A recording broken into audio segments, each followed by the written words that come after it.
골목길에 둔탁한 소리가 울려 퍼졌습니다. 쿵, 쿵, 쿵. 10명이 넘는 남자들이 바닥에 쓰러져 신음하고 있었습니다. 무릎을 움켜쥔 자, 팔을 부여잡고 비명을 삼킨 자, 얼굴을 땅에 박은 채 꿈틀거리는 자. 그 한가운데 한 여자가 서 있었습니다. 평범한 청바지에 검은 티셔츠. 동네 어디서나 볼 법한 차림새였습니다. 하지만 그녀의 숨소리만큼은 고요했습니다. 방금 전 10명이 넘는 사내들을 쓰러뜨렸다는 게 믿기지 않을 만큼 그녀는 침착했습니다. 골목 구석, 낡은 대문 뒤에서 이 모든 것을 지켜본 70대 노인이 떨리는 손으로 입을 막았습니다. 눈앞에서 벌어진 일이 현실인지 꿈인지 분간이 되지 않았습니다. 방금 전까지만 해도 저 남자들은 이 동네를 주름잡던 폭력배들이었습니다. 가게 주인들에게 돈을 뜯고 노인들을 밀쳐내고 여자들을 희롱하던 인간 쓰레기들이었습니다. 경찰도 구청도 아무도 손대지 못하던 악당들이었습니다. 그런데 지금 단 10초 만에 한 여자 앞에 모두 나가떨어져 있었습니다. 도대체 이 여자는 누구일까요? 왜 이런 일이 벌어진 걸까요? 평범해 보이는 그녀가 어떻게 혼자서 10명이 넘는 건장한 사내들을 순식간에 쓰러뜨린 걸까요?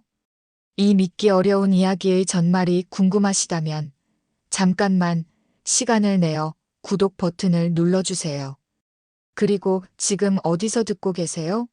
서울, 미국, 광주, 부산, 제주도, 어디에서 듣고 계신지 꼭 댓글로 남겨주세요. 평범해 보이는 사람들 속에 숨겨진 놀라운 사연을 매일 밤 여러분께 들려드립니다. 알림 설정까지 해두시면 새로운 이야기를 누구보다 먼저 만나보실 수 있습니다. 자, 그럼 이제 이 이야기를 처음부터 차근차근 들려드리겠습니다. 모든 것은 열흘 전 한 여자가 3년 만에 고향으로 돌아오면서 시작되었습니다. 오후 2시 대림동역 3번 출구.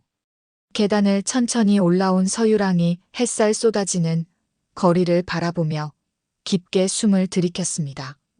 3년 만에 맡아보는 고향의 냄새였습니다. 익숙한 매연 냄새, 중국집에서 풍겨오는 짜장 냄새, 골목 어귀 분식집의 튀김 기름 냄새까지 모두 그대로였습니다. 작은 배낭 하나만 둘러맨 유랑은 천천히 골목길로 접어들었습니다. 3년 전 이곳을 떠날 때만 해도 다시 돌아올 날을 기약할 수 없었습니다. 일이 너무 바빴고 쉬는 날조차 없었습니다. 그런 그녀에게 드디어 일주일간의 휴가가 주어진 것입니다. 언니를 보고 싶었습니다. 너무 보고 싶었습니다. 유랑은 언니가 좋아하는 호떡을 사들고 가서 깜짝 놀래켜주고 싶었습니다. 전화도 하지 않고 불쑥 나타나면 언니가 얼마나 좋아할까 상상하며 걸었습니다. 그런데 뭔가 이상했습니다. 예전 이맘때면 골목 입구마다 아주머니들이 모여 수다를 떨었습니다. 아이들이 골목길을 뛰어다니며 소리를 질렀고 가게 앞에서는 장사꾼들의 호객 소리가 끊이질 않았습니다. 지금은 너무 조용했습니다. 가게 문을 닫은 곳이 여기저기 보였습니다. 유리창에는 빛바랜 임대 안내문이 덕지덕지 붙어 있었고 골목 한쪽에는 쓰레기가 산처럼 쌓여 있었습니다. 벽마다 알아볼 수 없는 낙서가 새까맣게 그려져 있었습니다. 유랑의 발걸음이 빨라졌습니다. 좁은 골목을 몇 개 지나 모퉁이를 돌았습니다. 언니의 국수 가게가 있는 곳이었습니다. 15년 전 부모님이 돌아가신 뒤 언니가 혼자 악착같이 꾸려온 작은 가게였습니다. 그런데 가게 문이 굳게 닫혀 있었습니다. 셔터가 반쯤 내려와 있었고 문 앞에는 찢어진 전단지 몇 장이 바람에 펄럭이고 있었습니다. 오후 2시면 점심 손님들로 북적여야 할 시간인데 가게 안은 텅 비어 있었습니다. 유랑이 가게 앞으로 다가갔습니다. 유리문에 쪽지 한 장이 테이프로 붙어 있었습니다. 삐뚤빼뚤한 글씨로 휘갈겨 쓴 쪽지였습니다. 이번 주 안으로 1,000만 원 마련해. 안 그러면 어떻게 되는지 알지? 협박이었습니다. 노골적인 협박이었습니다. 유랑의 손이 떨렸습니다. 분노가 아니었습니다. 두려움이었습니다. 언니에게 무슨 일이 생긴 게 아닐까 하는 두려움이었습니다. 재빨리 휴대전화를 꺼내 언니에게 전화를 걸었습니다. 신호음이 길게, 너무나 길게 이어졌습니다. 5번, 6번, 7번. 언니는 전화를 받지 않았습니다. 유랑은 옆 건물 슈퍼마켓으로 뛰어갔습니다. 예전부터 언니와 친하게 지내던 김 사장이라는 사람이 운영하는 가게였습니다. 문을 박차고 들어서자 카운터에 앉아있던 50대 중반의 남자가 깜짝 놀라 고개를 들었습니다. 남자는 유랑을 알아보고는 반가움과 안타까움이 뒤섞인 표정을 지었습니다. 곧 한숨을 길게 내쉬더니 낮은 목소리로 말했습니다. 언니가 요즘 엄청나게 힘들어하고 있다고 했습니다. 곰이라는 자가 있다고 했습니다. 대림동에서 사채 놀이를 하는 인간 쓰레기라고 했습니다. 몇 달 전부터 언니한테 돈을 빌려주겠다고 꼬드기더니 이제는 가게 권리금을 넘기라고 협박하고 있다고 했습니다. 가게 문을 못 열게 막는다고 했습니다. 손님들한테 시비를 건다고 했습니다. 심지어 언니를 때렸다고 했습니다. 경찰에 신고했지만 소용없었다고 했습니다. 증거가 없다고, 민사문제라고, 알아서 해결하라고 했답니다. 유랑은 아무 말도 하지 못했습니다. 주먹을 너무 세게 쥐어서 손톱이 손바닥에 파고들었지만 아픈 줄도 몰랐습니다. 언니가 지금 집에 있을 거라는 말을 듣고 유랑은 슈퍼를 나왔습니다. 오래된 다세대 주택 2층. 페인트가 벗겨진 낡은 계단을 올라가는 동안 유랑의 가슴은 터질 것처럼 두근거렸습니다. 언니가 얼마나 무서웠을까? 얼마나 외로웠을까? 얼마나 동생이 보고 싶었을까? 현관 앞에 서서 벨을 눌렀습니다. 한참 동안 아무 소리도 들리지 않았습니다. 그러다 안에서 조심스럽고 작은 발소리가 들렸습니다. 마치 숨죽인 듯한 발소리였습니다. 문 뒤에서 떨리는 목소리가 흘러나왔습니다. 누구냐고 묻는 목소리였습니다. 그 목소리에는 두려움이 가득했습니다. 유랑이 자신이라고 말하자 문이 천천히 열렸습니다. 문틈 사이로 나타난 언니의 얼굴. 유랑은 그 순간 숨이 멎는 것 같았습니다. 언니의 왼쪽 뺨에 시퍼런 멍이 들어 있었습니다. 눈꺼풀은 붓고 빨갛게 충혈되어 있었고 아래 입술은 터져서 딱지가 앉아 있었습니다. 언니는 3년 전보다 훨씬 야위어 있었습니다. 뺨은 쑥 들어갔고 눈은 움푹 꺼져 있었습니다. 언니는 동생을 보자마자 그대로 주저앉으며 울음을 터뜨렸습니다. 3년 동안 참았던 눈물이 쏟아져 내렸습니다. 유랑은 언니를 꼭 껴안았습니다. 언니의 몸이 너무 가볍고 작게 느껴졌습니다. 예전에는 든든하고 강했던 언니가 지금은 금방이라도 부서질 것처럼 연약했습니다. 유랑은 아무 말도 하지 않았습니다. 말로 위로할 수 있는 상황이 아니었습니다. 다만 마음속으로 다짐했습니다. 언니를 이렇게 만든 놈들을 절대 용서하지 않겠다고, 반드시 대가를 치르게 하겠다고. 하지만 유랑은 아직 몰랐습니다. 자신이 마주하게 될 상황이 얼마나 끔찍한지, 그리고 자신이 내려야 할 결단이 얼마나 가혹한지. 2장. 언니의 집은 10평도 안 되는 작은 원룸이었습니다. 창문으로 들어오는 햇살조차 어둡게 느껴질 정도로 방 안은 침울한 기운으로 가득했습니다. 설거지하지 않은 그릇들이 싱크대에 쌓여 있었고 옷가지들이 여기저기 널려 있었습니다. 유랑은 언니를 소파에 앉히고 물을 한 컵 따라왔습니다. 언니는 한참 동안 그저 멍하니 컵만 바라보고 있었습니다. 3년 전의 언니는 이런 모습이 아니었습니다. 강했습니다. 고등학생이었던 유랑을 혼자 키우기 위해 밤낮으로 일했던 사람이었습니다. 새벽 5시에 일어나 국수 육수를 끓이고 밤 11시가 넘어서야 가게 문을 닫던 사람이었습니다. 그런 언니가 지금은 이렇게 무너져 있었습니다. 한참 후 언니가 떨리는 목소리로 입을 열었습니다. 6달 전이었다고 했습니다. 곰이라는 남자가 가게에 찾아왔다고 했습니다. 처음에는 손님인 줄만 알았다고 했습니다. 국수를 시켜 먹으며 친근하게 이야기를 나눴다고 했습니다. 그 남자는 자주 왔습니다. 일주일에 2~3번씩. 그러면서 조금씩 더 깊은 이야기를 물었습니다. 매출, 권리금, 대출. 그러던 어느 날 가게 냉장고가 고장났습니다. 수리비가 200만 원. 언니에게는 없는 돈이었습니다. 곰이 나타났습니다. 정확히 200만 원을 빌려주겠다고 했습니다. 한 달 안에 갚으면 이자는 10%만 받겠다고 했습니다. 언니는 그 돈을 빌렸습니다. 그게 지옥의 시작이었습니다. 한 달 후 220만 원을 가지고 갔더니 곰은 계약서를 보여주며 말했습니다. 이자가 월 30%라고 했습니다. 작은 글씨로 구석에 알아보기 힘들게 적혀 있었습니다. 언니가 항의했지만 소용없었습니다. 200만 원은 한 달 만에 260만 원이 되었고 2달 만에 300만 원을 넘었습니다. 3달째 400만 원, 넷째 달 500만 원. 빚은 절대 줄어들지 않았습니다. 지난달 곰이 새로운 제안을 했습니다. 가게를 넘기라고 했습니다. 언니는 거절했습니다. 이 가게는 부모님의 유산이었습니다. 동생을 키우기 위해 밤낮으로 매달렸던 곳이었습니다. 그러자 곰이 변했습니다. 부하들을 데리고 가게 앞을 어슬렁거렸습니다.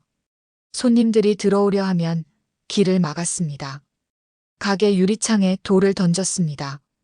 일주일 전에는 직접 가게로 쳐들어와서 언니의 멱살을 잡았습니다. 벽에 밀어붙이고 뺨을 때렸습니다. 1대, 2대, 3대. 언니는 그 뒤로 가게 문을 열지 못했습니다. 이야기를 다 들은 유랑은 주먹을 꽉 쥐었습니다. 손톱이 손바닥에 파고들었지만 아픈 줄도 몰랐습니다. 언니는 눈물을 닦으며 말했습니다. 유랑이한테 말하고 싶지 않았다고, 걱정시키기 싫었다고 했습니다. 하지만 이제는 그냥 가게를 넘기겠다고 했습니다. 목숨이 더 중요하다고, 동생한테 무슨 일이라도 생기면 자신은 살 수가 없다고 했습니다. 유랑은 언니의 손을 꼭 잡았습니다. 조용히 말했습니다. 괜찮을 거라고, 자신이 해결하겠다고 했습니다. 언니는 고개를 저었습니다. 상대가 누군지 아느냐고, 곰이 얼마나 무서운 사람인지 아느냐고 물었습니다. 경찰도 어쩌지 못하는 사람이라고, 동네에서 소문난 폭력배라고 했습니다. 유랑은 아무 대답도 하지 않았습니다. 다만 마음속으로 결심했습니다. 절대 가게를 넘기지 않을 거라고. 그날 밤 유랑은 언니 집에서 잤습니다. 언니는 오랜만에 편안하게 잠들었습니다. 동생이 옆에 있다는 것만으로도 안심이 되는 듯 했습니다. 하지만 유랑은 잠들지 못했습니다. 다음 날 아침 유랑은 일찍 일어나 언니의 가게로 향했습니다. 직접 눈으로 확인하고 싶었습니다. 가게 맞은편 골목 구석에 몸을 숨기고 기다렸습니다. 2시간쯤 지났을 때였습니다. 검은색 승용차 한 대가 가게 앞에 멈춰 섰습니다. 차에서 5명의 남자가 내렸습니다. 그중 한 명이 유독 덩치가 컸습니다. 키가 180cm는 좋게 넘어 보였고 몸무게는 100kg이 넘을 것 같았습니다. 그 남자가 가게 셔터를 발로 찼습니다. 쾅! 엄청난 소리가 골목에 울려 퍼졌습니다. 몇 번 더 찼습니다. 마치 안에 사람이 있는지 확인하는 듯 했습니다. 유랑은 숨죽이며 지켜봤습니다. 저 남자가 곰인가? 저 인간이 언니를 때린 놈인가? 당장 뛰쳐나가고 싶었습니다. 하지만 참았습니다. 아직 때가 아니었습니다. 곰은 부하에게 뭔가 지시했습니다. 부하 한 명이 스프레이를 꺼내 셔터에 욕설을 그렸습니다. 차마 입에 담을 수 없는 더러운 욕설이었습니다. 그리고 곰 일당은 차에 올라타고 떠났습니다. 유랑은 그제야 골목에서 나와 셔터에 그려진 욕설을 바라봤습니다. 분노가 치밀어 올랐습니다. 하지만 동시에 이상한 느낌이 들었습니다. 뭔가 더 큰 일이 벌어질 것 같은 불길한 예감이었습니다. 그리고 그 예감은 틀리지 않았습니다. 바로 그날 오후 언니에게 문자 한 통이 왔습니다. 유랑이 언니 집으로 돌아왔을 때 언니는 휴대전화를 움켜쥐고 온몸을 떨고 있었습니다. 유랑이 전화기를 보았습니다. 문자 내용은 간단했습니다. 오늘 밤 11시 내 가게 앞으로 나와. 안 나오면 동생도 다칠 줄 알아. 밤 10시 50분. 두 자매는 집을 나섰습니다. 대림동의 밤은 고요했습니다. 가로등 불빛이 희미하게 골목을 비추고 있었고 찬 바람이 불어와 낙엽을 굴렸습니다. 언니의 가게까지는 걸어서 10분 거리였습니다. 두 사람은 말없이 걸었습니다. 언니는 계속 유랑의 팔을 꽉 붙잡고 있었습니다. 골목을 몇 개 지나자 저 멀리 가게가 보이기 시작했습니다. 그리고 가게 앞에 사람들이 서 있는 게 보였습니다. 5명이었습니다. 가로등 아래 서 있는 그들의 그림자가 길게 늘어져 있었습니다. 그리고 한가운데 가장 덩치가 큰 남자가 가게 셔터에 기대어 서 있었습니다. 곰이었습니다. 언니의 발걸음이 느려졌습니다. 몸이 떨리기 시작했습니다. 유랑은 언니의 손을 더 세게 잡아주었습니다.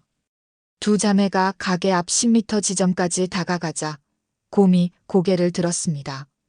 달빛 아래 그의 얼굴이 드러났습니다. 험상궂은 얼굴이었습니다. 입꼬리에는 비웃음이 걸려 있었습니다. 곰이 담배를 땅에 던지고 발로 비볐습니다. 오라고 했습니다. 겁먹지 말고 가까이 오라고 했습니다. 언니는 떨리는 다리로 한 걸음씩 앞으로 나아갔습니다. 유랑도 함께 걸었습니다. 5m, 4m, 3m. 곰이 입을 열었습니다. 생각할 시간은 충분히 줬다고 했습니다. 이제 대답을 들려달라고 했습니다. 언니는 떨리는 목소리로 말했습니다. 조금만 더 시간을 달라고 했습니다. 곰이 비웃었습니다. 일주일이고 한 달이고 소용없다고 했습니다. 어차피 갚을 수 없는 돈이라고 했습니다. 그러니 그냥 가게를 넘기라고 했습니다. 언니는 고개를 저었습니다. 가게는 줄 수 없다고 했습니다. 그 순간 곰의 표정이 변했습니다. 웃음기가 사라졌습니다. 곰이 한 발 앞으로 다가서더니 언니의 멱살을 움켜잡았습니다. 유랑이 반사적으로 곰의 팔을 잡으려 했지만 옆에 있던 부하 2명이 유랑을 가로막았습니다. 유랑의 양팔을 붙잡고 움직이지 못하게 했습니다. 곰은 언니를 벽 쪽으로 끌고 갔습니다. 언니가 비명을 질렀습니다. 놓으라고, 제발 놓아달라고 외쳤습니다. 하지만 곰은 듣지 않았습니다.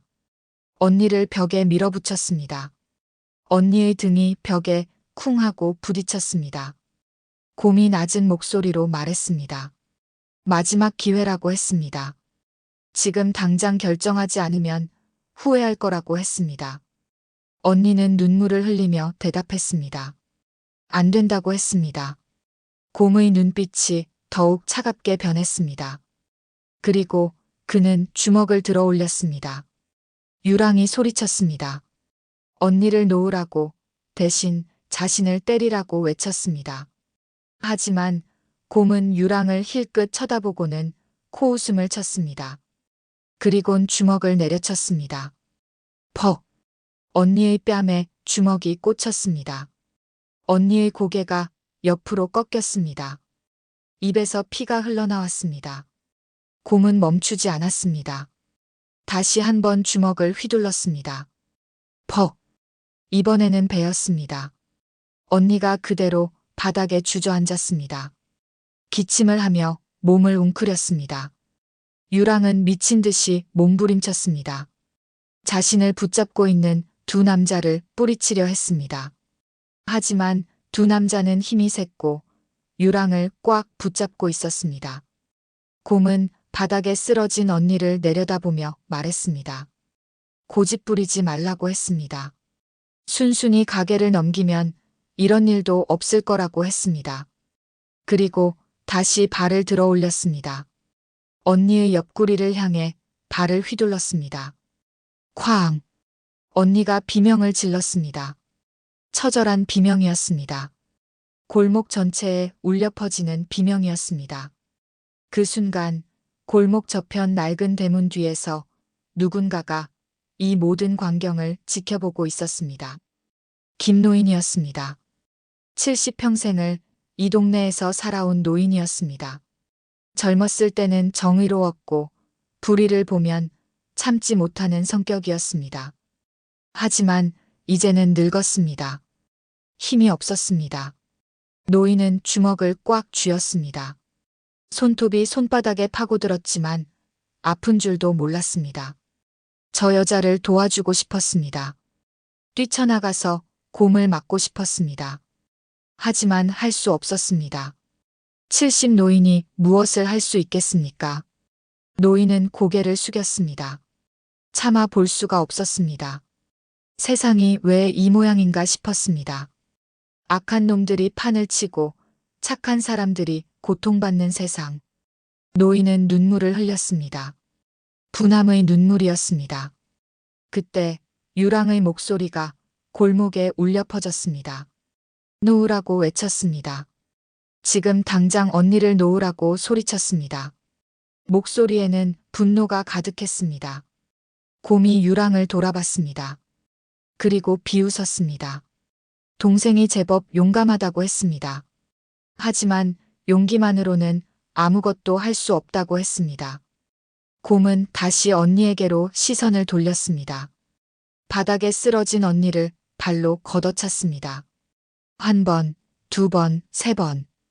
언니는 비명조차 지르지 못하고 신음만 흘렸습니다. 유랑은 눈을 질끈 감았습니다. 온몸에 힘을 주었습니다. 그리고 숨을 깊게 들이마셨습니다. 자신을 붙잡고 있는 두 남자의 힘을 느꼈습니다.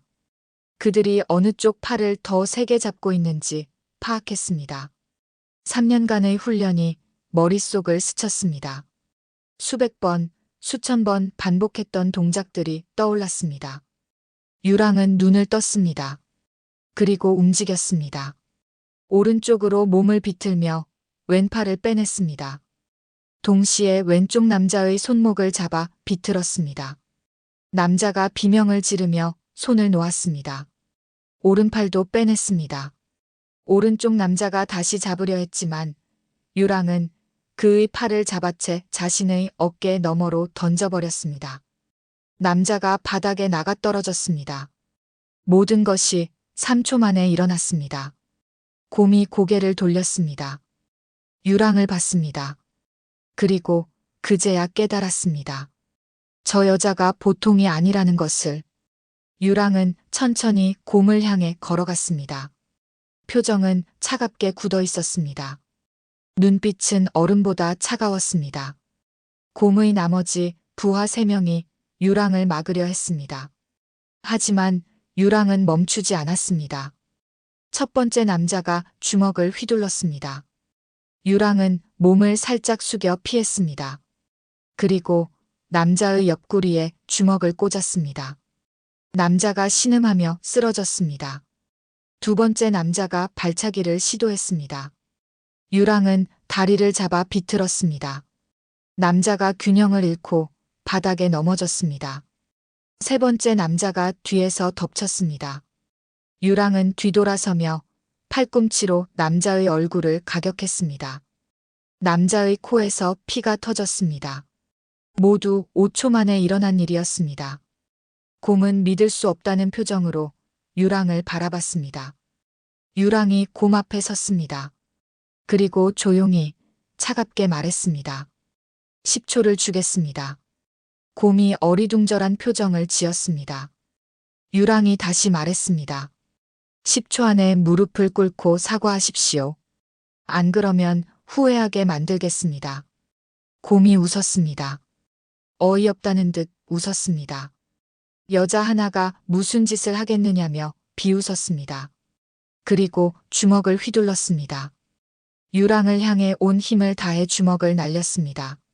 하지만 주먹은 허공을 갈랐습니다. 유랑은 이미 옆으로 비켜나 있었습니다. 김노인은 대문 뒤에서 이 모든 광경을 지켜보고 있었습니다.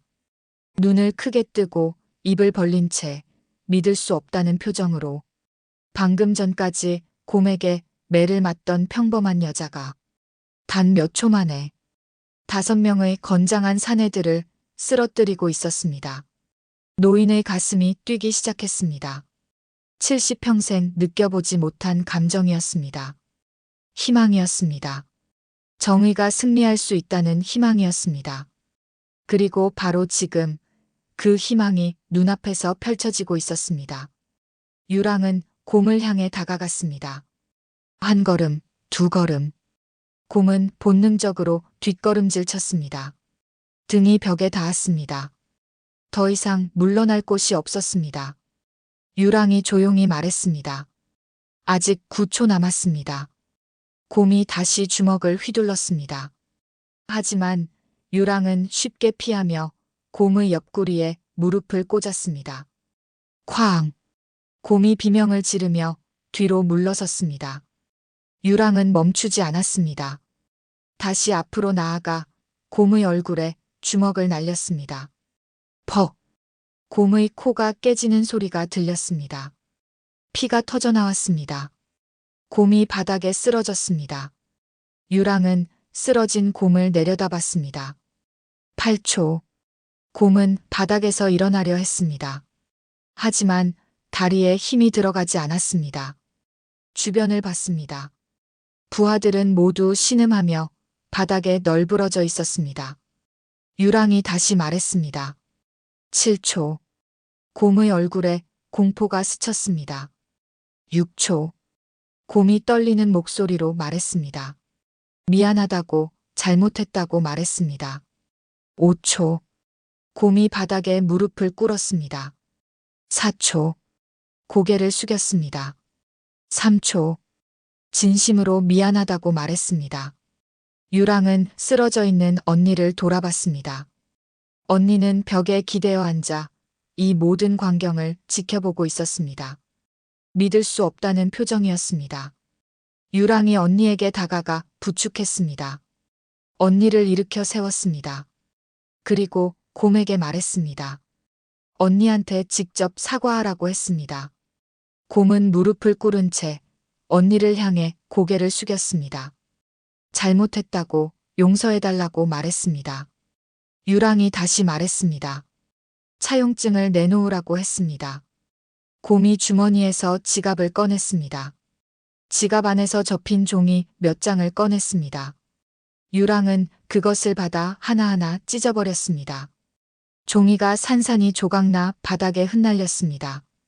그리고 곰에게 마지막으로 경고했습니다. 다시는 언니 앞에 나타나지 말라고 했습니다. 만약 또 나타난다면 그때는 10초가 아니라 1초 만에 끝내버리겠다고 했습니다. 곰은 고개를 끄덕였습니다. 알겠다고, 절대 나타나지 않겠다고 대답했습니다. 유랑은 언니를 데리고 그 자리를 떠났습니다. 뒤돌아보지 않았습니다. 곰과 그의 부하들은 바닥에 쓰러진 채 신음하고 있었습니다. 김노인은 대문 뒤에서 이 모든 것을 지켜봤습니다. 가슴이 뛰었습니다. 손이 떨렸습니다. 방금 본 것이 꿈인지 현실인지 분간이 안 됐습니다. 저 젊은 여자는 도대체 누구일까요? 어떻게 저런 힘을 가진 걸까요? 노인은 조심스럽게 대문을 열고 밖으로 나왔습니다. 골목에는 여전히 곰 일당이 쓰러져 있었습니다. 노인은 그들을 지나쳐 유랑과 언니가 사라진 방향을 바라봤습니다. 그리고 작게 중얼거렸습니다. 고맙다고. 정말 고맙다고. 그날 밤 유랑은 언니를 집까지 데려다 주었습니다. 언니의 상처를 치료해주고 잠자리에 눕혔습니다. 언니는 유랑의 손을 꼭 잡고 물었습니다.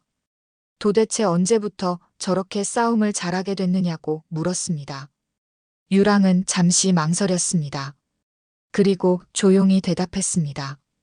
사실 자신은 평범한 사람이 아니라고 했습니다. 3년 전 이곳을 떠나 군대에 갔다고 했습니다. 하지만 일반 군대가 아니었습니다. 특수전사령부였습니다. 대한민국 최정예 특수부대였습니다. 대테러 작전, 인질 구출, 적진 침투. 가장 위험하고 어려운 임무를 수행하는 부대였습니다. 유랑은 그곳에서 3년간 훈련받았습니다. 매일 새벽 5시에 일어나 20km를 뛰었습니다. 격투, 사격, 폭파, 생존술. 모든 것을 배웠습니다. 몸과 마음을 강철처럼 단련시켰습니다. 그리고 지금은 상사 계급으로 실전 부대에서 활동하고 있었습니다. 언니는 눈을 크게 떴습니다. 믿을 수가 없었습니다. 자신의 동생이 특수부대 요원이었다니. 언니는 눈물을 흘렸습니다. 유랑이 얼마나 힘들었을까 생각하니 가슴이 아팠습니다. 유랑은 언니의 손을 꼭 잡으며 말했습니다. 괜찮다고 했습니다. 자신이 선택한 길이라고 했습니다. 그리고 이 일을 선택한 이유가 있다고 했습니다. 언니를 지키기 위해서라고 했습니다. 언니가 혼자 고생하며 자신을 키워준 것을 잊지 않았다고 했습니다. 이제는 자신이 언니를 지킬 차례라고 했습니다.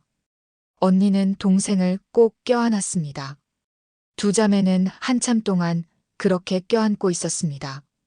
그날 밤 대림동에는 소문이 퍼지기 시작했습니다. 곰 일당이 한 여자에게 박살났다는 소문이었습니다. 김노인이 이웃 사람들에게 이야기했고 그 이야기는 순식간에 동네 전체로 퍼졌습니다. 사람들은 믿을 수 없다는 반응이었습니다. 곰을 이긴 사람이 있다니. 그것도 여자가. 하지만 김노인은 자신이 직접 봤다고 장담했습니다. 분명히 봤다고 했습니다. 그 여자가 단 10초 만에 곰 일당을 모두 쓰러뜨렸다고 했습니다.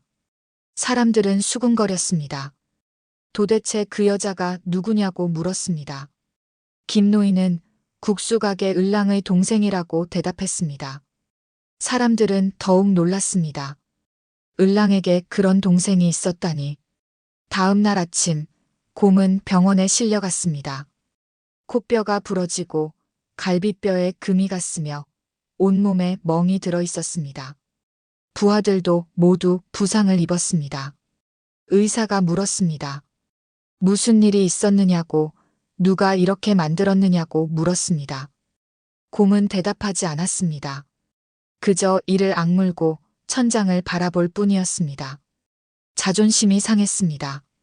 분했습니다. 하지만 무엇보다 두려웠습니다. 저 여자가 다시 나타날까봐 두려웠습니다. 만약 다시 나타난다면 이번에는 정말 죽을지도 모른다는 생각이 들었습니다. 곰은 그날 오후 병원 침대에서 결정을 내렸습니다. 대림동을 떠나기로 했습니다. 더 이상 이곳에서 버틸 수 없었습니다. 그날 저녁 곰은 부하들을 불러 모았습니다. 짐을 싸라고 했습니다. 다른 동네로 가자고 했습니다. 부하들도 이의가 없었습니다. 그들도 유랑이 무서웠습니다. 하지만 곰이 미처 모르고 있는 것이 하나 있었습니다. 자신이 사실은 말단에 불과하다는 것이었습니다. 그 위에는 더 크고 더 무서운 보스가 있었습니다. 그리고 그 보스는 자신의 부하가 당한 일을 그냥 넘기지 않을 사람이었습니다. 바로 그날 밤 곰의 휴대전화가 울렸습니다. 발신자는 회장이었습니다. 곰은 떨리는 손으로 전화를 받았습니다. 회장의 목소리가 차갑게 흘러나왔습니다. 무슨 일이 있었느냐고 물었습니다. 곰은 더듬거리며 대답했습니다. 국수가게 여자의 동생한테 당했다고. 그 여자가 보통이 아니라고 말했습니다. 회장이 웃었습니다. 비웃음이었습니다. 여자 하나한테 당했다는 게 말이 되냐고 했습니다. 그리고 명령했습니다. 내일 당장 자신의 사무실로 오라고 했습니다. 직접 그 여자를 처리하겠다고 했습니다. 전화가 끊어졌습니다. 곰은 휴대전화를 움켜쥐었습니다. 이제 더 큰 폭풍이 몰려오고 있었습니다. 그리고 유랑은 아직 그 사실을 모르고 있었습니다. 사흘이 지났습니다. 대림동에는 평화가 찾아온 것처럼 보였습니다. 언니의 국수 가게는 다시 문을 열었습니다. 손님들이 하나둘씩 돌아오기 시작했습니다. 곰 일당의 괴롭힘이 사라지자 사람들은 안도의 한숨을 쉬었습니다. 유랑은 언니를 도와가게 일을 거들었습니다. 육수를 끓이고 면을 삶고 손님상을 날랐습니다. 3년 만에 하는 평범한 일상이었습니다. 언니와 함께 있는 시간이 행복했습니다. 하지만 유랑은 알고 있었습니다. 이것이 폭풍 전의 고요라는 것을. 곰이 그렇게 쉽게 물러날 리 없었습니다. 그의 뒤에는 반드시 더 큰 조직이 있을 것이었습니다. 그리고 그들은 언젠가 반드시 찾아올 것이었습니다. 그날은 사흘째 되는 날 저녁에 찾아왔습니다. 오후 6시 저녁 장사 준비를 하고 있을 때였습니다. 가게 문이 열렸습니다. 유랑이 고개를 들었습니다. 문을 열고 들어온 사람은 손님이 아니었습니다. 검은색 정장을 입은 남자 넷이 들어섰습니다. 모두 덩치가 좋았고 표정이 차갑게 굳어 있었습니다. 그리고 그들 뒤로 한 남자가 천천히 걸어 들어왔습니다. 50대 중반으로 보이는 남자였습니다. 키는 크지 않았지만 존재감이 남달랐습니다. 회색 양복을 말끔하게 차려입었고 머리는 깔끔하게 뒤로 넘겨져 있었습니다.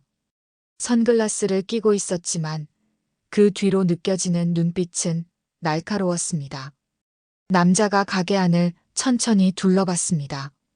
그리고 카운터 쪽으로 걸어왔습니다. 언니가 본능적으로 뒤로 물러섰습니다. 유랑은 언니 앞을 가로막고 섰습니다. 남자가 멈춰 섰습니다. 선글라스를 벗었습니다. 날카롭고 차가운 눈이 드러났습니다. 그는 유랑을 위아래로 훑어봤습니다. 그리고 입을 열었습니다. 당신이 내 사람을 때린 여자냐고 물었습니다. 목소리는 낮고 무거웠습니다. 협박이 아니었습니다. 그저 사실을 확인하는 투였습니다. 하지만 그 목소리에는 보이지 않는 압박감이 실려 있었습니다. 유랑은 대답하지 않았습니다. 그저 남자를 가만히 바라볼 뿐이었습니다. 남자가 작게 웃었습니다. 자신을 소개했습니다. 이름은 중요하지 않다고 했습니다. 다만 사람들이 자신을 회장이라고 부른다고 했습니다. 대림동 일대에서 사채와 유흥업소를 관리하는 조직의 우두머리라고 했습니다. 곰은 자신의 부하 중 한 명이라고 했습니다. 그리고 그 곰이 당신에게 당했다는 소식을 들었다고 했습니다. 회장이라 불리는 남자는 천천히 의자를 빼내 앉았습니다. 부하들도 가게 안 여기저기에 자리를 잡았습니다. 출입구를 막았고 창가에 섰으며 주방 입구를 가로막았습니다. 도망칠 곳이 없었습니다. 회장이 말을 이었습니다. 곰이 병원에 입원했다고 했습니다. 코뼈가 부러지고 갈비뼈에 금이 갔으며 온몸에 상처투성이라고 했습니다. 처음에는 믿을 수 없었다고 했습니다. 그 곰이 여자 하나에게 당했다는 게 말이 되냐고 했습니다. 하지만 직접 조사해보니 사실이었다고 했습니다. 회장은 잠시 말을 멈췄습니다. 유랑의 반응을 살폈습니다. 하지만 유랑은 여전히 무표정했습니다. 회장이 다시 입을 열었습니다. 당신이 특수부대 출신이라는 것도 알아냈다고 했습니다. 육군 특수전사령부 소속이라고 했습니다. 제법 실력이 있는 모양이라고 했습니다. 하지만 그게 뭐가 대수냐고 물었습니다. 아무리 군대에서 훈련받았어도 여기는 전쟁터가 아니라고 했습니다. 여기는 거리라고 했습니다. 거리에는 거리의 법이 있다고 했습니다. 그리고 그 법을 어긴 사람은 대가를 치러야 한다고 했습니다. 유랑이 처음으로 입을 열었습니다. 무슨 대가냐고 물었습니다. 회장이 웃었습니다. 간단하다고 했습니다. 당신이 내 앞에 무릎 꿇고 사과하면 된다고 했습니다. 그러면 용서해 주겠다고 했습니다. 유랑은 고개를 저었습니다. 거절한다고 말했습니다. 회장의 얼굴에서 웃음이 사라졌습니다. 눈빛이 차갑게 변했습니다. 그렇다면 어쩔 수 없다고 말했습니다. 손가락을 튕겼습니다. 부하 넷이 일제히 움직였습니다. 유랑을 향해 다가왔습니다. 언니가 비명을 질렀습니다. 유랑은 언니를 뒤로 밀어냈습니다. 그리고 부하들을 마주봤습니다. 넷 모두 훈련받은 사람들이었습니다. 움직임이 달랐습니다. 공의 부하들처럼 허술하지 않았습니다. 첫 번째 남자가 재빠르게 유랑의 옆구리를 노렸습니다. 유랑이 팔로 막았습니다. 둔탁한 소리와 함께 충격이 전해졌습니다. 힘이 셌습니다. 두 번째 남자가 반대편에서 발차기를 날렸습니다. 유랑이 몸을 숙여 피했습니다. 세 번째 남자가 뒤에서 목을 조르려 했습니다. 유랑이 허리를 숙이며 남자를 등 너머로 던졌습니다. 하지만 네 번째 남자가 바로 주먹을 날렸습니다. 피할 틈이 없었습니다. 유랑의 뺨에 주먹이 꽂혔습니다. 유랑의 머리가 옆으로 꺾였습니다. 입안에서 피맛이 났습니다. 회장이 웃었습니다. 제법이라고 했습니다. 하지만 아직 멀었다고 했습니다. 유랑은 입가의 피를 손등으로 닦았습니다. 그리고 심호흡을 했습니다. 정신을 집중했습니다. 부대에서 배운 모든 것을 떠올렸습니다. 교관이 했던 말이 생각났습니다. 싸움은 힘이 아니라 타이밍이라고 했습니다. 상대의 움직임을 읽고 빈틈을 노리고 정확하게 가격하라고 했습니다. 유랑의 눈빛이 변했습니다. 부하들이 다시 덤벼들었습니다. 하지만 이번에는 달랐습니다. 유랑은 첫 번째 남자의 주먹을 손으로 잡아 비틀었습니다. 남자가 비명을 지르며 무릎을 꿇었습니다. 동시에 두 번째 남자의 발차기를 다리로 막고 그의 균형을 무너뜨렸습니다. 세 번째 남자가 뒤에서 덮쳐왔지만 유랑은 몸을 낮춰 피하고 남자의 다리를 걸어 넘어뜨렸습니다. 네 번째 남자가 다시 주먹을 날렸지만 유랑은 이미 그의 움직임을 읽고 있었습니다. 주먹을 살짝 비껴나가며 남자의 팔을 잡아 비틀었습니다.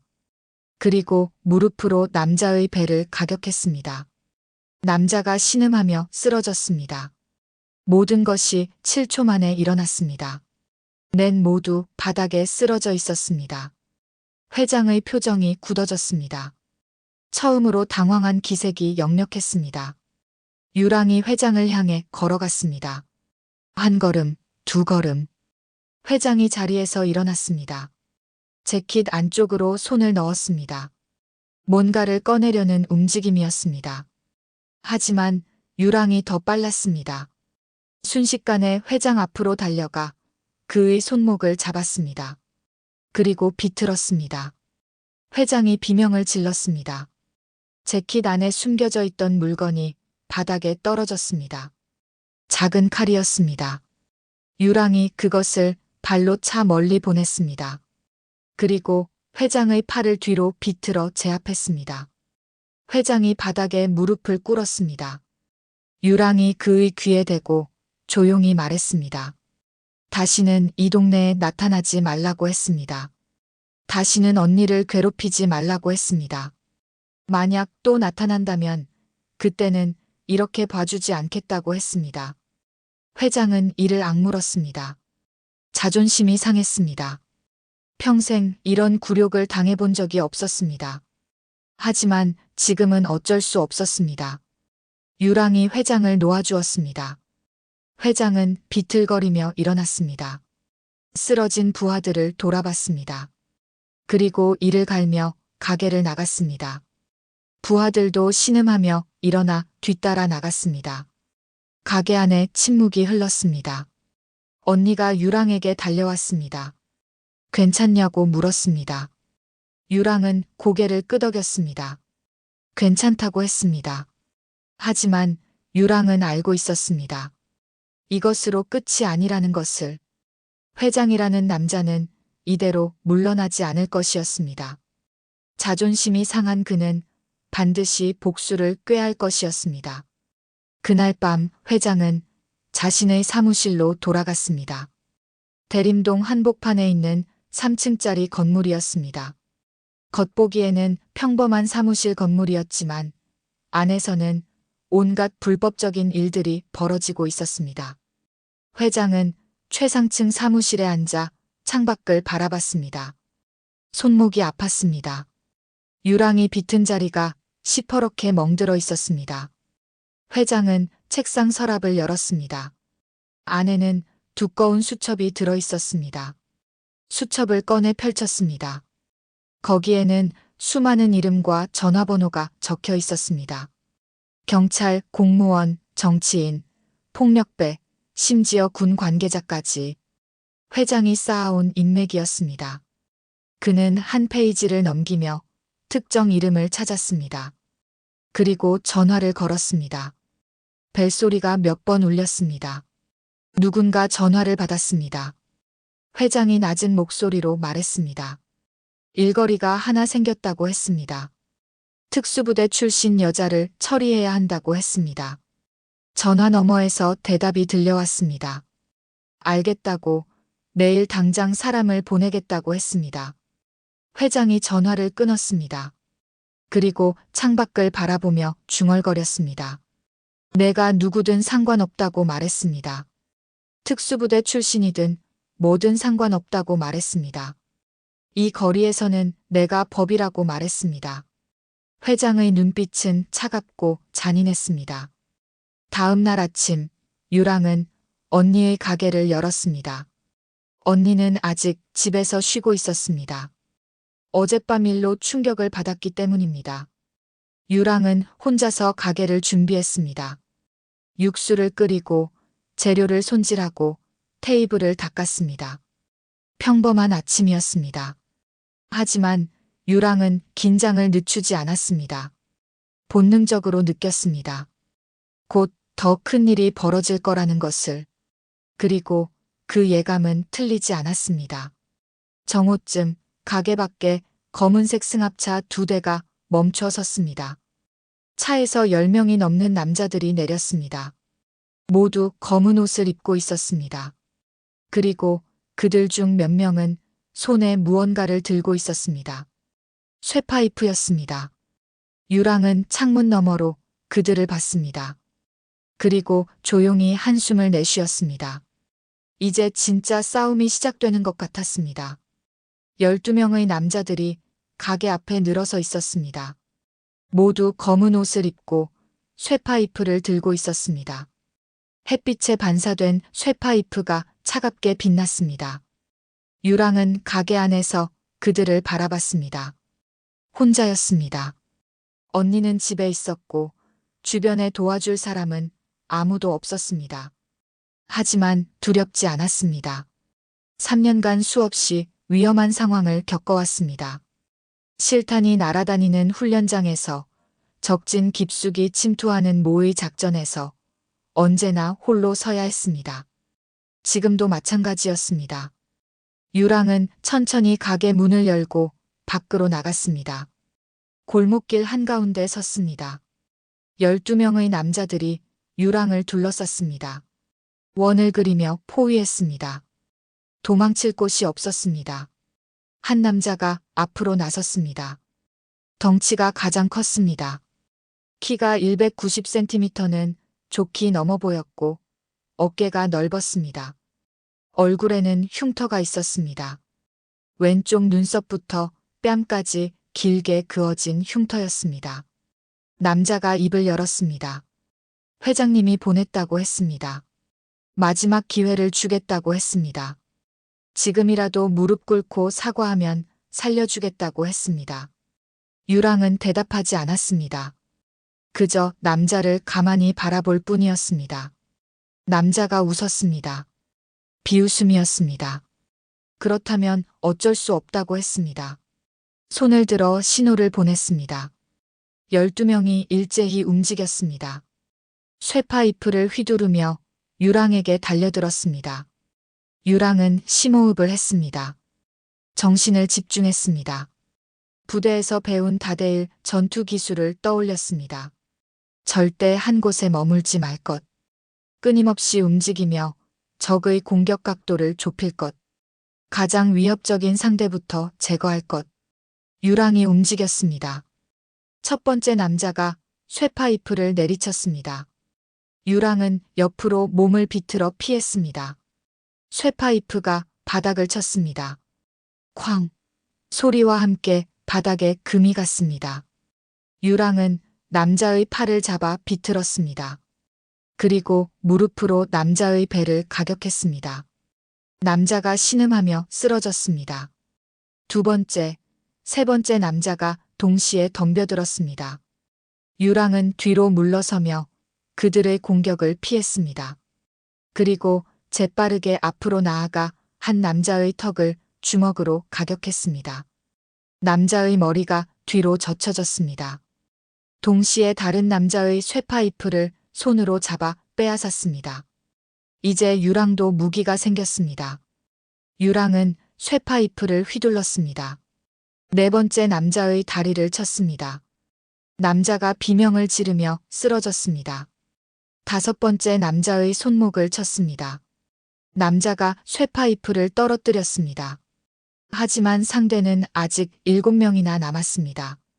그들이 동시에 달려들었습니다. 유랑은 끊임없이 움직였습니다. 앞으로, 뒤로, 옆으로. 멈추지 않았습니다. 쇠파이프가 머리를 스쳐 지나갔습니다. 몇 센티미터만 더 가까웠다면 맞았을 것입니다. 유랑은 몸을 낮춰 다리를 걸었습니다. 남자 하나가 넘어졌습니다.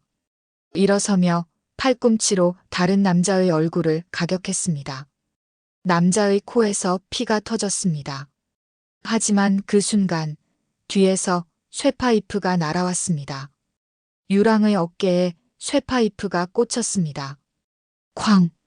둔탁한 통증이 퍼졌습니다. 유랑이 비틀거렸습니다. 흉터난 남자가 웃으며 다가왔습니다. 이제 끝이라고 했습니다. 쇠파이프를 머리 위로 들어 올렸습니다. 유랑을 향해 내리쳤습니다. 하지만 그 순간 골목 입구에서 큰 소리가 들렸습니다. 그만해. 모두가 그쪽을 돌아봤습니다. 김노인이 서 있었습니다. 70이 넘은 노인이 떨리는 다리로 골목 안으로 걸어 들어왔습니다. 흉터난 남자가 비웃었습니다. 늙은이가 무슨 짓을 하겠느냐며 비웃었습니다. 하지만 김노인 뒤로 사람들이 나타나기 시작했습니다. 슈퍼마켓 주인 김 사장이 나타났습니다. 세탁소 아주머니가 나타났습니다. 분식집 사장이 나타났습니다. 과일 가게 할아버지가 나타났습니다. 골목 여기저기 살던 주민들이 하나둘씩 모여들었습니다. 10명, 20명, 30명. 순식간에 사람들이 모였습니다. 모두 손에 무언가를 들고 있었습니다. 빗자루, 막대기, 삽, 의자. 무기랄 것도 없는 것들이었습니다. 하지만 그들의 눈빛은 단호했습니다. 더 이상 참을 수 없다는 표정이었습니다. 김노인이 앞으로 나서며 말했습니다. 이제 그만하라고 했습니다. 이 동네를 더 이상 괴롭히지 말라고 했습니다. 흉터난 남자가 웃었습니다. 늙은이들이 뭘 할 수 있겠느냐고 비웃었습니다. 하지만 주민들은 물러서지 않았습니다. 천천히 앞으로 나아갔습니다. 한 걸음, 두 걸음. 흉터난 남자의 표정이 변했습니다. 당황한 기색이 역력했습니다. 12명으로 한 여자를 상대하는 것과 30명이 넘는 주민들을 상대하는 것은 차원이 달랐습니다. 남자가 부하들을 돌아봤습니다. 부하들도 모두 주저하고 있었습니다. 그때 유랑이 일어났습니다. 어깨가 아팠지만 참았습니다. 앞으로 걸어나가 주민들 앞에 섰습니다. 그리고 조용히 말했습니다. 이제 그만 돌아가라고 했습니다. 여기는 더 이상 너희가 함부로 할 수 있는 곳이 아니라고 했습니다. 흉터난 남자는 이를 악물었습니다. 하지만 어쩔 수 없었습니다. 승산이 없었습니다. 남자가 손을 흔들었습니다. 부하들이 하나둘 물러섰습니다. 그리고 승합차에 올라탔습니다. 차가 출발했습니다. 골목을 빠져나갔습니다. 주민들이 환호했습니다. 손을 들어 만세를 불렀습니다. 김노인이 유랑에게 다가왔습니다. 괜찮냐고 물었습니다. 유랑은 고개를 끄덕이며 웃었습니다. 고맙다고 했습니다. 정말 고맙다고 했습니다. 노인도 웃었습니다. 우리가 고맙다고 했습니다. 당신이 용기를 줬다고 했습니다. 그날 저녁 유랑은 집으로 돌아왔습니다. 언니가 기다리고 있었습니다. 소문을 듣고 걱정하고 있었습니다. 유랑의 어깨에 난 멍을 보고 눈물을 흘렸습니다. 유랑은 괜찮다고 했습니다. 이제 끝났다고 했습니다. 하지만 언니는 고개를 저었습니다. 그리고 조용히 말했습니다. 사실 말하지 못한 게 있다고 했습니다. 유랑이 물었습니다. 무슨 말이냐고 물었습니다. 언니가 눈물을 흘리며 대답했습니다. 곰이 자신에게 돈을 빌려준 건 우연이 아니었다고 했습니다. 처음부터 계획된 일이었다고 했습니다.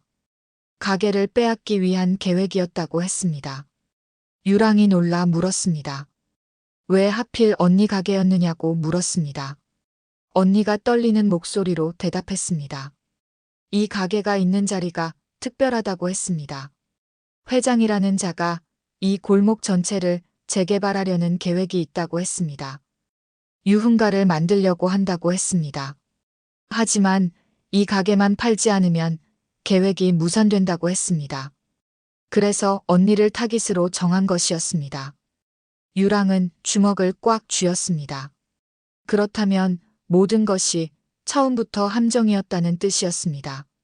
냉장고 고장도, 돈을 빌려준 것도, 이자를 속인 것도 모두 계획된 일이었습니다. 유랑이 물었습니다. 언니는 어떻게 그 사실을 알았냐고 물었습니다. 언니가 대답했습니다. 며칠 전 곰의 부하 중 한 명이 찾아왔다고 했습니다. 양심의 가책을 느껴서 모든 것을 털어놓았다고 했습니다. 회장의 계획을 알려줬다고 했습니다. 그리고 경고했다고 했습니다.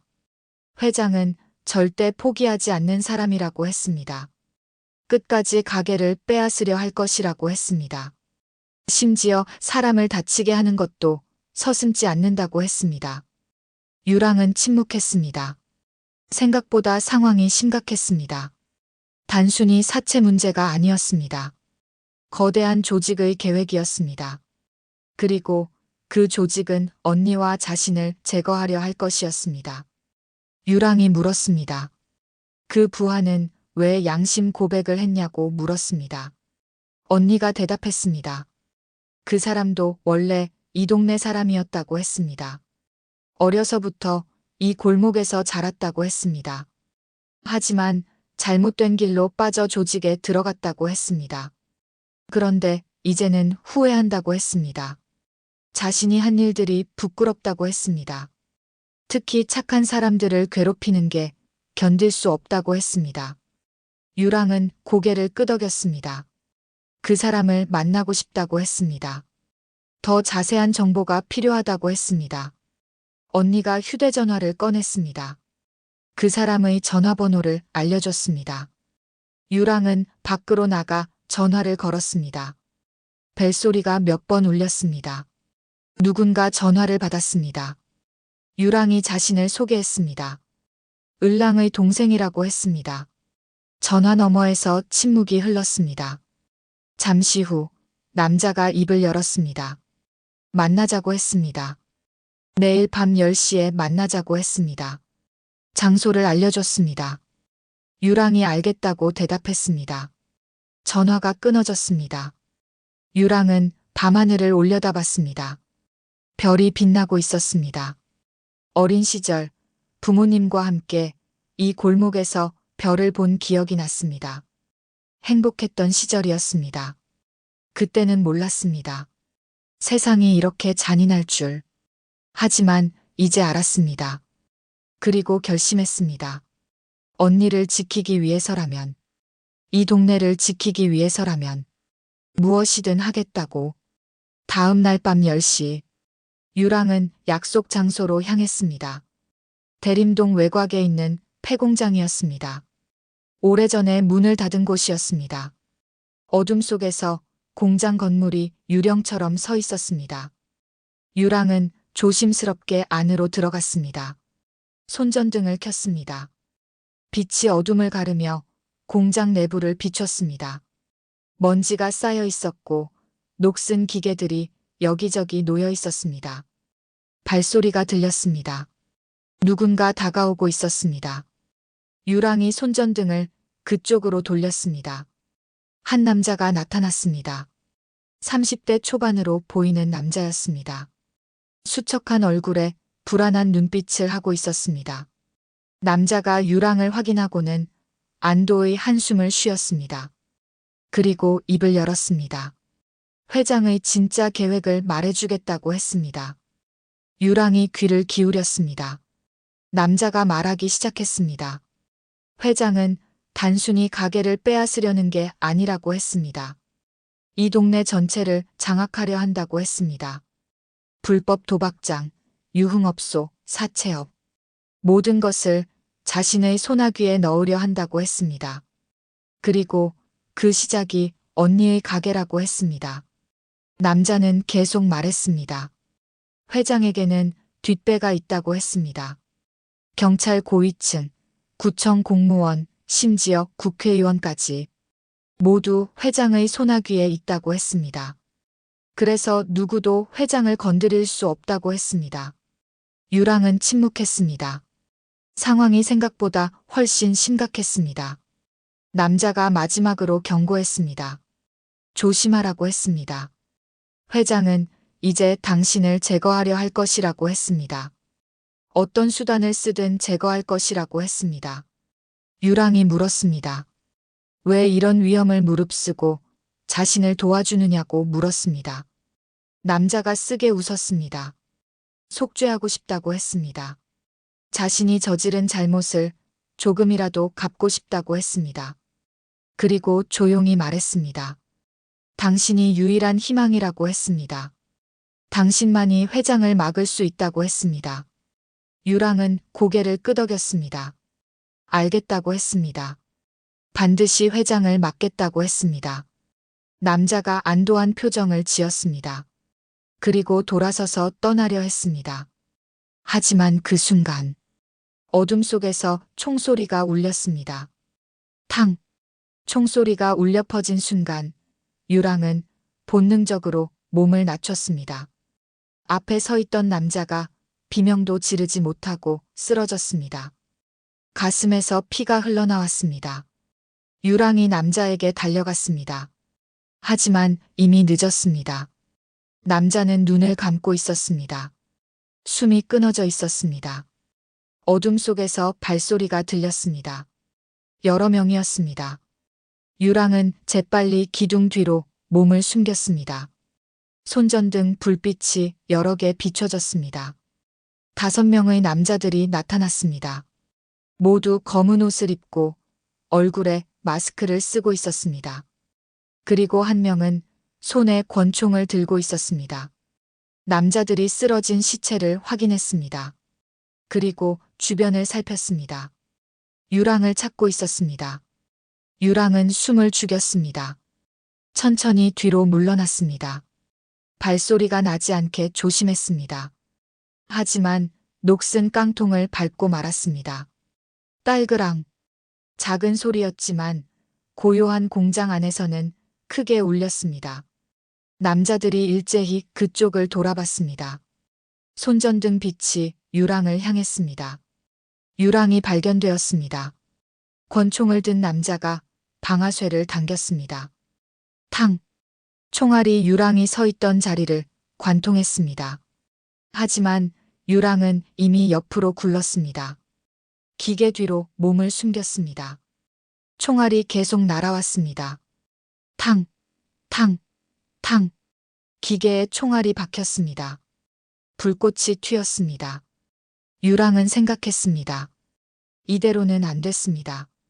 저 권총을 무력화시켜야 했습니다. 유랑은 주변을 살폈습니다. 바닥에 녹슨 볼트가 굴러다니고 있었습니다. 유랑이 그것을 집어들었습니다. 그리고 반대편으로 던졌습니다. 쾅! 볼트가 멀리 떨어진 기계에 부딪혔습니다. 남자들이 그쪽으로 고개를 돌렸습니다. 그 순간 유랑이 움직였습니다. 어둠 속을 빠르게 가로질렀습니다. 권총을 든 남자 뒤로 접근했습니다. 남자가 알아차렸을 때는 이미 늦었습니다. 유랑이 남자의 손목을 잡아 비틀었습니다. 남자가 비명을 지르며 권총을 떨어뜨렸습니다. 유랑이 그 권총을 발로 차 멀리 보냈습니다. 그리고 남자의 뒤통수를 가격했습니다. 남자가 쓰러졌습니다. 나머지 넷이 일제히 달려들었습니다. 유랑은 첫 번째 남자의 주먹을 피하며 옆구리를 가격했습니다. 두 번째 남자의 발차기를 막고 다리를 걸어 넘어뜨렸습니다. 세 번째 남자가 뒤에서 목을 조르려 했지만 유랑이 허리를 숙여 남자를 등 너머로 던졌습니다. 네 번째 남자는 칼을 꺼냈습니다. 유랑을 향해 칼을 휘둘렀습니다. 유랑이 뒤로 물러서며 칼날을 피했습니다. 남자가 계속 칼을 휘둘렀습니다. 한 번, 두 번, 세 번. 유랑은 침착하게 타이밍을 재었습니다. 그리고 남자가 다시 칼을 휘두르는 순간 재빠르게 손목을 잡았습니다. 비틀었습니다. 남자가 비명을 지르며 칼을 떨어뜨렸습니다. 유랑이 남자의 턱을 올려차기로 가격했습니다. 남자가 뒤로 날아가 쓰러졌습니다. 5명 모두 바닥에 쓰러져 있었습니다. 유랑은 거친 숨을 몰아쉬었습니다. 권총을 주었습니다. 탄창을 확인했습니다. 3발이 남아 있었습니다. 유랑은 공장을 나왔습니다. 밖은 여전히 어두웠습니다. 하지만 멀리서 차 소리가 들렸습니다. 누군가 더 오고 있는 것 같았습니다. 유랑은 재빨리 그곳을 떠났습니다. 다음 날 아침, 유랑은 경찰서를 찾아갔습니다. 어젯밤 일을 신고하려 했습니다. 하지만 경찰은 믿지 않았습니다. 증거가 없다고 했습니다. 시체도 사라졌다고 했습니다. 유랑이 다시 폐공장에 가봤더니 모든 것이 치워져 있었다고 했습니다. 피 한 방울, 총알 하나 남아있지 않았다고 했습니다. 경찰은 유랑을 의심스러운 눈으로 바라봤습니다. 거짓말하는 거 아니냐고 물었습니다. 유랑은 할 말을 잃었습니다. 회장의 손길이 경찰에까지 미치고 있었습니다. 유랑은 경찰서를 나왔습니다. 이제 혼자 힘으로 해결해야 했습니다. 유랑은 김 노인을 찾아갔습니다. 노인은 작은 한옥에 살고 있었습니다. 마당에 화분이 가득했고 감나무 한 그루가 서 있었습니다. 노인이 유랑을 반갑게 맞아주었습니다. 차를 내왔습니다. 유랑은 어젯밤 일을 이야기했습니다. 노인은 심각한 표정으로 들었습니다. 그리고 한숨을 쉬었습니다. 예상했다고 했습니다. 회장은 원래 그런 사람이라고 했습니다. 10년 넘게 이 동네를 지배해왔다고 했습니다. 경찰도 공무원도 모두 그의 손아귀에 있다고 했습니다. 노인이 물었습니다. 어떻게 할 생각이냐고 물었습니다. 유랑은 잠시 생각했습니다. 그리고 대답했습니다. 증거를 찾아야 한다고 했습니다. 회장의 범죄 증거를 확보해서 공개해야 한다고 했습니다. 그래야만 그를 무너뜨릴 수 있다고 했습니다. 노인이 고개를 끄덕였습니다. 도와주겠다고 했습니다. 자신도 이 동네를 지키고 싶다고 했습니다. 노인은 동네 사람들을 모았습니다. 슈퍼마켓 주인, 세탁소 아주머니, 분식집 사장, 과일가게 할아버지 모두 한자리에 모였습니다. 유랑이 계획을 설명했습니다. 회장의 사무실에 잠입해야 한다고 했습니다. 그곳에 증거가 있을 것이라고 했습니다. 장부, 계약서, 녹음 파일, 범죄를 증명할 수 있는 모든 것이 그곳에 있을 것이라고 했습니다. 하지만 혼자서는 불가능하다고 했습니다. 사무실은 3층 건물이고 경비가 철저하다고 했습니다. 그래서 도움이 필요하다고 했습니다. 사람들이 수군거렸습니다. 위험하다고 했습니다. 자칫 잘못하면 모두 다칠 수 있다고 했습니다. 하지만 김 노인이 일어섰습니다. 나는 돕겠다고 했습니다. 70평생 이 동네에서 살았다고 했습니다. 이제는 더 이상 숨어 살고 싶지 않다고 했습니다. 노인의 말에 다른 사람들도 용기를 냈습니다. 하나둘씩 손을 들었습니다. 자신도 돕겠다고 했습니다. 유랑은 감사했습니다. 그리고 구체적인 계획을 세웠습니다. 이틀 후 밤 11시 작전이 시작되었습니다. 유랑은 검은 옷을 입고 회장의 사무실 건물 앞에 섰습니다. 건물은 3층이었고 1층에 경비원 2명이 지키고 있었습니다. 하지만 유랑은 정문으로 들어갈 생각이 없었습니다. 건물 뒤편으로 돌아갔습니다. 비상계단이 있었습니다. 조용히 계단을 올라갔습니다.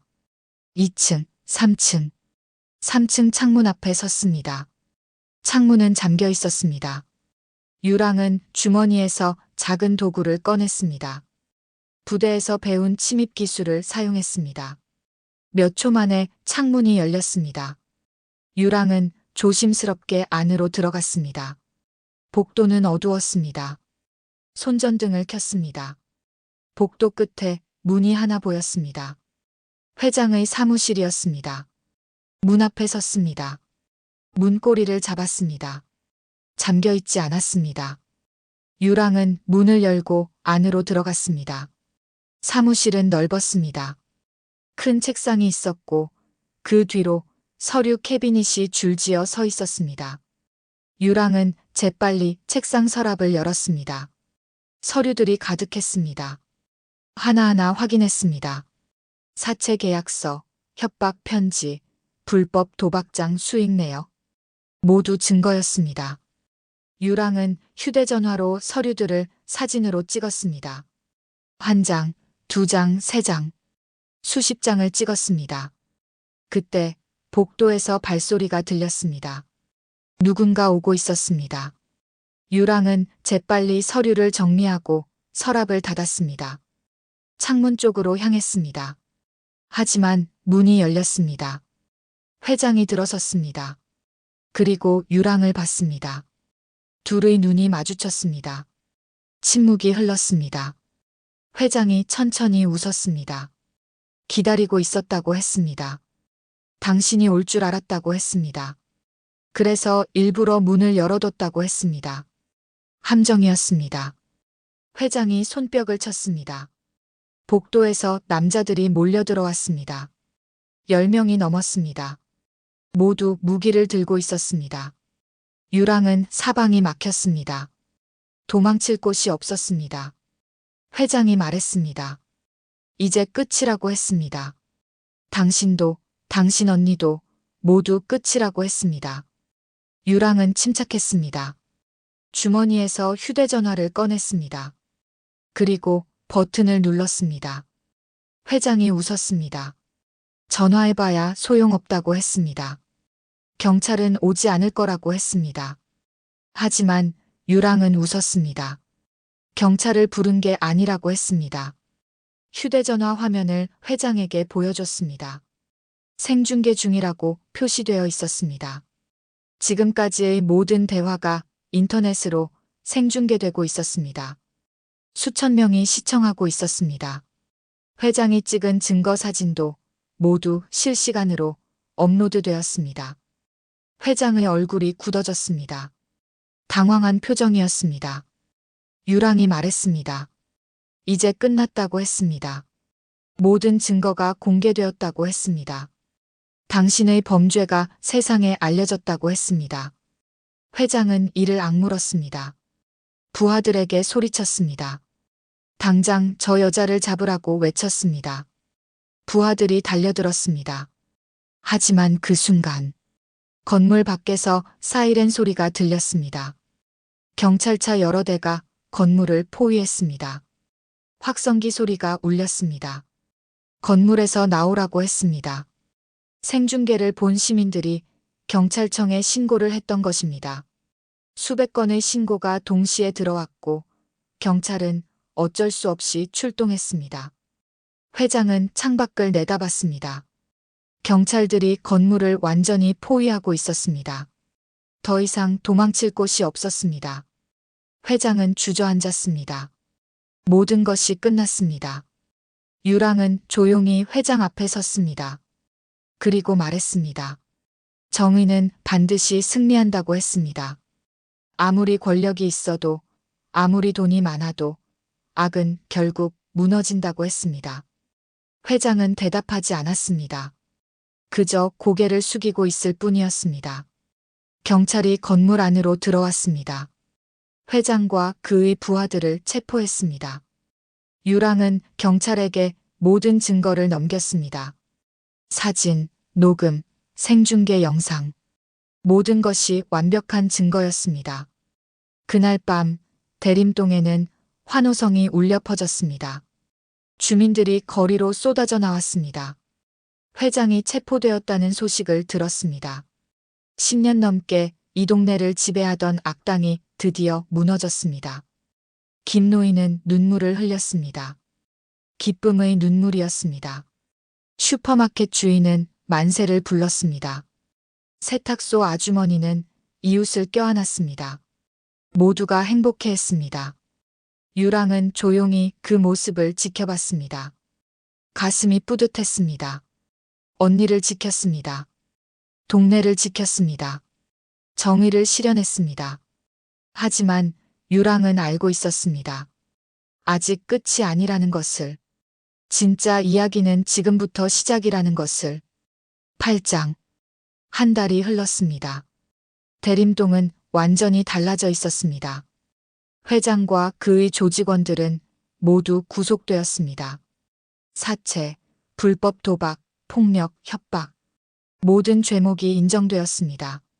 재판은 빠르게 진행되었고 회장에게는 10년형이 선고되었습니다. 부하들도 각자 형량을 받았습니다. 대림동을 괴롭히던 조직이 완전히 사라진 것입니다. 언니의 국수 가게는 다시 활기를 찾았습니다. 아침부터 저녁까지 손님들로 북적였습니다. 단골들이 돌아왔고 새로운 손님들도 찾아왔습니다. 소문을 듣고 온 사람들도 많았습니다. 악당들을 물리친 용감한 자매가 운영하는 가게라는 소문이었습니다. 사람들은 국수를 먹으며 이야기했습니다. 정말 대단하다고 했습니다. 여자 혼자서 조직 전체를 무너뜨렸다고 했습니다. 언니는 주방에서 국수를 삶으며 미소 지었습니다. 오랜만에 느끼는 평화였습니다. 오랜만에 느끼는 행복이었습니다. 유랑은 가게 홀에서 손님들을 응대했습니다. 주문을 받고 국수를 나르고 계산을 했습니다. 평범한 일상이었습니다. 3년 만에 누리는 평범함이었습니다. 어느 날 오후 김노인이 가게를 찾아왔습니다. 국수 한 그릇을 시켰습니다. 유랑이 국수를 가져다 주자 노인이 말했습니다. 고맙다고 했습니다. 정말 고맙다고 했습니다. 당신 덕분에 이 동네가 살아났다고 했습니다. 유랑은 고개를 저었습니다. 자신 혼자 한 게 아니라고 했습니다. 동네 분들이 모두 힘을 합쳐서 이룬 일이라고 했습니다. 노인이 웃었습니다. 그래도 당신이 시작이었다고 했습니다. 당신이 용기를 줬다고 했습니다. 노인은 국수를 먹으며 말했습니다. 70평생 살면서 이렇게 속 시원한 일은 처음이라고 했습니다. 악당들이 벌 받는 걸 보니 가슴이 뻥 뚫리는 것 같다고 했습니다. 이제는 밤에도 안심하고 잘 수 있다고 했습니다. 유랑은 노인을 보며 생각했습니다. 이런 분들을 위해 싸웠구나.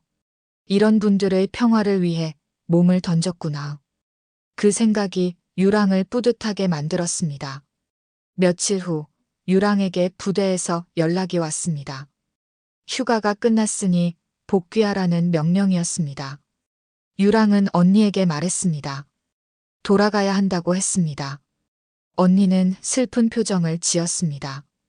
하지만 이해한다고 했습니다. 동생이 해야 할 일이 있다는 걸 안다고 했습니다. 언니가 유랑의 손을 잡았습니다. 고맙다고 했습니다. 동생이 있어서 행복하다고 했습니다. 유랑도 눈물을 글썽였습니다. 언니를 꼭 껴안았습니다. 두 자매는 한참 동안 그렇게 안고 있었습니다. 유랑이 떠나는 날 아침, 대림동 주민들이 모두 모였습니다. 역 앞 광장에 수십 명이 모여 있었습니다. 김노인, 슈퍼마켓 주인, 세탁소 아주머니, 분식집 사장, 과일 가게 할아버지, 유랑과 함께 싸웠던 모든 사람들이었습니다. 그들은 유랑을 위해 작은 선물을 준비했습니다. 손편지였습니다. 한 사람 한 사람이 정성껏 쓴 편지였습니다. 고마움을 담은 편지였습니다. 유랑은 편지를 받으며 눈물을 참았습니다. 김노인이 앞으로 나섰습니다. 유랑의 손을 잡았습니다. 그리고 말했습니다. 당신은 이 동네의 영웅이라고 했습니다. 우리는 절대 잊지 않을 거라고 했습니다. 언제든 돌아오라고 했습니다. 이곳은 언제나 당신의 집이라고 했습니다. 유랑은 더 이상 눈물을 참을 수 없었습니다. 눈물이 볼을 타고 흘러내렸습니다. 하지만 그것은 슬픔의 눈물이 아니었습니다. 감사의 눈물이었습니다. 행복의 눈물이었습니다. 유랑이 말했습니다. 자신도 이 동네를 절대 잊지 않겠다고 했습니다. 언니와 주민들을 지키기 위해 언제든 돌아오겠다고 했습니다. 이곳이 자신의 진짜 고향이라고 했습니다. 주민들이 박수를 쳤습니다. 환호했습니다. 유랑의 이름을 불렀습니다. 유랑은 배낭을 메고 역으로 향했습니다. 뒤돌아보니 주민들이 여전히 손을 흔들고 있었습니다. 언니도 눈물을 흘리며 손을 흔들고 있었습니다. 유랑도 손을 흔들었습니다. 그리고 천천히 계단을 올라갔습니다. 기차를 탔습니다. 창밖으로 대림동이 보였습니다. 익숙한 골목들이 보였습니다. 언니의 가게가 보였습니다. 모두 소중한 것들이었습니다. 기차가 출발했습니다. 대림동이 점점 멀어졌습니다. 하지만 유랑의 마음속에는 영원히 남을 것입니다. 그날 저녁 부대로 돌아온 유랑은 상관에게 보고했습니다.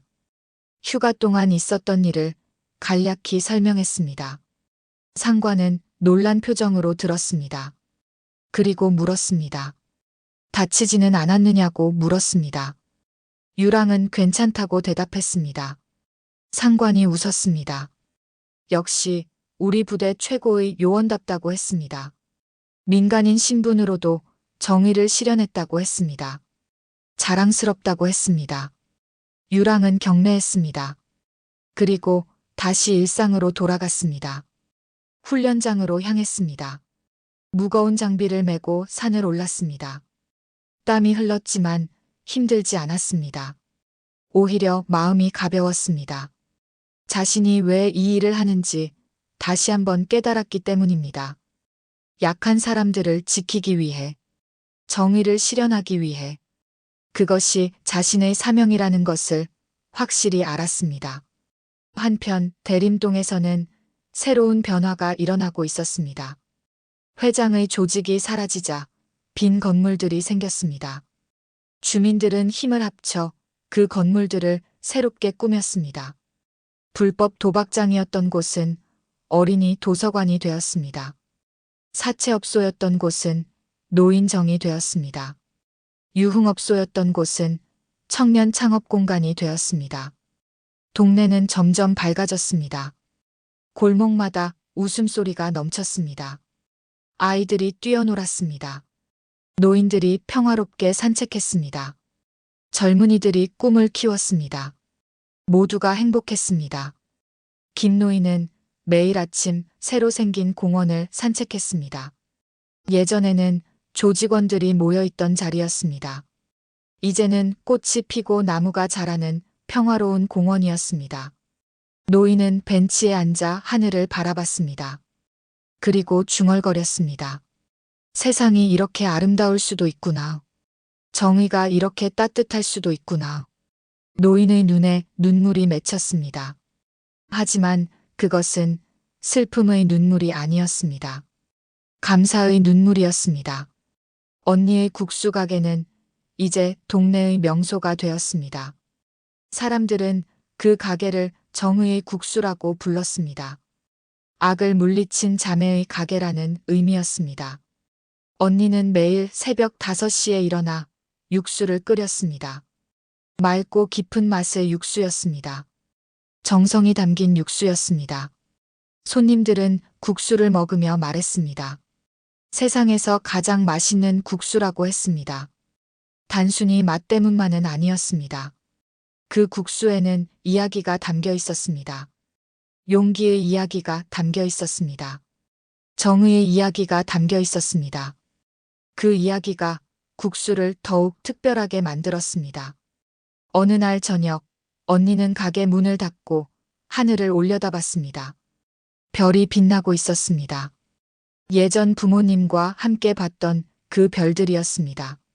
언니는 하늘을 향해 속삭였습니다. 아버지, 어머니, 저 잘 살고 있어요. 동생도 잘 크고 있어요. 걱정하지 마세요. 우리는 행복해요. 바람이 불어왔습니다. 따뜻한 바람이었습니다. 마치 부모님이 대답하는 것 같았습니다. 언니는 미소 지었습니다. 그리고 가게 안으로 들어갔습니다. 내일을 준비하기 위해, 또 다른 하루를 맞이하기 위해. 몇 달 후, 유랑은 다시 휴가를 받았습니다. 이틀간의 짧은 휴가였습니다. 유랑은 망설이지 않고 대림동으로 향했습니다. 역에 도착하니 낯설면서도 익숙한 풍경이 펼쳐졌습니다. 골목은 깨끗했고 건물들은 밝았습니다. 사람들의 표정도 밝았습니다. 유랑은 언니의 가게로 향했습니다. 가게 앞에 도착하니 손님들이 줄을 서 있었습니다. 유랑은 웃었습니다. 언니가 정말 성공한 것 같았습니다. 가게 안으로 들어섰습니다. 언니가 유랑을 보고 깜짝 놀랐습니다. 그리고 달려와 동생을 껴안았습니다. 보고 싶었다고 했습니다. 정말 보고 싶었다고 했습니다. 유랑도 언니를 꼭 껴안았습니다. 자신도 보고 싶었다고 했습니다. 두 자매는 오랜만에 함께 시간을 보냈습니다. 국수를 먹고 이야기를 나누고 웃었습니다. 평범하지만 소중한 시간이었습니다. 저녁이 되자 김노인과 주민들이 모였습니다. 유랑의 귀환을 축하하는 작은 모임이었습니다. 사람들은 유랑에게 물었습니다. 부대 생활은 어떠냐고 물었습니다. 유랑은 대답했습니다. 힘들지만 보람 있다고 했습니다. 자신이 지켜야 할 사람들이 있다는 것을 안다고 했습니다. 그래서 더 열심히 훈련한다고 했습니다. 김노인이 말했습니다. 자랑스럽다고 했습니다. 당신 같은 젊은이가 있어서 이 나라가 안전하다고 했습니다. 유랑은 고개를 숙였습니다. 과찬이라고 했습니다. 자신은 그저 할 일을 할 뿐이라고 했습니다. 하지만 마음속으로는 다짐했습니다. 더 열심히 하겠다고. 더 강해지겠다고. 언니와 이 동네 사람들을, 그리고 대한민국을 지키는 진짜 방패가 되겠다고. 그날 밤 유랑은 언니 집에서 잤습니다. 어린 시절 자던 바로 그 방이었습니다. 천장을 바라보며 생각했습니다. 지난 한 달 동안의 일들이 주마등처럼 스쳐 지나갔습니다. 곰과의 대결, 회장과의 싸움, 주민들과의 협력, 마지막 승리. 모든 것이 꿈처럼 느껴졌습니다. 하지만 꿈이 아니었습니다. 현실이었습니다. 자신이 만들어낸 현실이었습니다. 유랑은 미소 지었습니다. 그리고 조용히 속삭였습니다. 정의는 반드시 승리한다. 약한 사람들을 괴롭히는 악당은 반드시 벌을 받는다. 용기를 가진 한 사람이 세상을 바꿀 수 있다. 이것이 자신이 배운 교훈이었습니다. 그리고 이것을 절대 잊지 않을 것입니다. 다음 날 아침, 유랑은 다시 부대로 돌아갔습니다. 언니와 주민들이 배웅해 주었습니다. 이번에는 눈물이 없었습니다. 모두 웃고 있었습니다. 다음에 또 만나자고 했습니다. 유랑도 웃으며 약속했습니다. 꼭 다시 오겠다고 했습니다. 기차가 출발했습니다. 유랑은 창밖을 바라봤습니다. 대림동이 점점 작아졌습니다. 하지만 마음속에는 영원히 남을 것입니다. 그곳은 자신의 고향이었습니다. 자신이 지킨 곳이었습니다. 자신이 사랑하는 곳이었습니다. 유랑은 배낭 속 편지들을 꺼냈습니다. 주민들이 준 편지들이었습니다. 하나하나 다시 읽었습니다. 고마움이 담긴 편지들이었습니다. 응원이 담긴 편지들이었습니다. 유랑은 편지를 가슴에 품었습니다. 그리고 다짐했습니다. 이 편지들이 주는 힘으로, 이 사람들이 보내준 용기로 더 강한 사람이 되겠다고, 더 정의로운 사람이 되겠다고. 기차는 계속 달렸습니다. 앞으로, 앞으로. 유랑의 미래를 향해, 새로운 내일을 향해. 그리고 대림동에는 오늘도 평화가 찾아왔습니다. 언니의 국수 가게에서는 김이 모락모락 피어올랐습니다. 김노인은 공원 벤치에 앉아 신문을 읽었습니다. 아이들은 골목에서 뛰어놀았습니다. 모두가 행복했습니다. 모두가 평화로웠습니다. 이것이 유랑이 지킨 것이었습니다. 이것이 정의가 만들어낸 것이었습니다. 그리고 이 평화는 영원히 계속될 것입니다. 왜냐하면 이 동네 사람들은 이제 알았기 때문입니다. 힘을 합치면 악을 이길 수 있다는 것을, 용기를 내면 세상을 바꿀 수 있다는 것을, 그리고 정의는 반드시 승리한다는 것을. 이것이 서유랑과 대림동 사람들의 이야기입니다. 평범한 사람들이 만들어낸 특별한 이야기입니다. 오늘 이야기 어떠셨나요? 우리는 조폭이 이 세상에서 싸그리 없어질 때까지 노력할 것입니다. 여러분들도 정의가 바로 서는 사회를 위해 댓글로 정의구현 또는 착하게 살자라고 꼭 남겨주세요. 좋은 마음이 모여 분명 밝고 건전한 사회를 만들 수 있으니까요. 꼭 남겨주세요. 감사합니다.